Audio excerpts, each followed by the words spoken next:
গোয়েন্দা তথ্যের ভিত্তিতে জানা যায়, চট্টগ্রামের বাঁশখালী থানাধীন নতুন বাজার সংলগ্ন এলাকায় কুখ্যাত সন্ত্রাসী মনসুর বাহিনীর সশস্ত্র সন্ত্রাসীরা অস্ত্রের মুখে স্থানীয় জনগণকে জিম্মি করে চাঁদাবাজি, জমি দখল ও আধিপত্য বিস্তারের লক্ষ্যে নানা ধরনের সন্ত্রাসীমূলক কার্যক্রম পরিচালনা করে আসছে।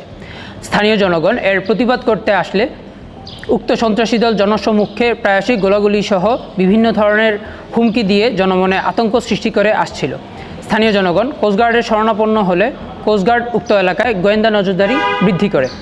এরই ধারাবাহিকতায় গোয়েন্দা অনুসন্ধানের ভিত্তিতে আজ 13 নভেম্বর 2025 তারিখ বৃহস্পতিবার রাত 3টা হতে সকাল 6টা পর্যন্ত কোস্টগার্ড বেস চট্টগ্রাম কর্তৃক চট্টগ্রামের বাঁশখালী থানাধীন নতুন বাজার সংলগ্ন এলাকায় একটি বিশেষ অভিযান পরিচালনা করা হয়। অভিযান চলাকালীন উক্ত এলাকা হতে 3টি দেশীয় আগ্নেয়াস্ত্র, 8 রাউন্ড তাজা কার্তুজ, 15টি ফাঁকা কার্তুজ ও 8টি দেশীয় অস্ত্রসহ কুখ্যাত সন্ত্রাসী মনসুর বাহিনীর 5 জন সক্রিয় সদস্যকে আটক করা হয়। উক্ত অভিযান চলাকালীন একদল অজ্ঞাত সন্ত্রাসী কোস্টগার্ডের আভিযানিক দল বহনকারী গাড়ির উপর অতর্কিত হামলা করে গাড়ি ভাঙচুর করে এবং আটককৃত আসামিদের ছিনিয়ে নেওয়ার চেষ্টা করে। এ সময় আত্মরক্ষার্থে কোস্টগার্ড আভিযানিক দল 3 রাউন্ড ফাঁকা গুলি করে।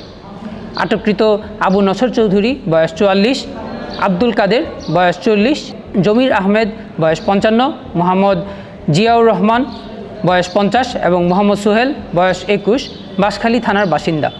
জব্দকৃত আলামত এবং আটককৃত সন্ত্রাসীদের পরবর্তী আইনানুগ ব্যবস্থা গ্রহণের কার্যক্রম প্রক্রিয়াধীন রয়েছে। সন্ত্রাসী কর্মকাণ্ড নির্মূলে বাংলাদেশ কোস্টগার্ড ভবিষ্যতেও এ ধরনের অভিযান অব্যাহত রাখবে।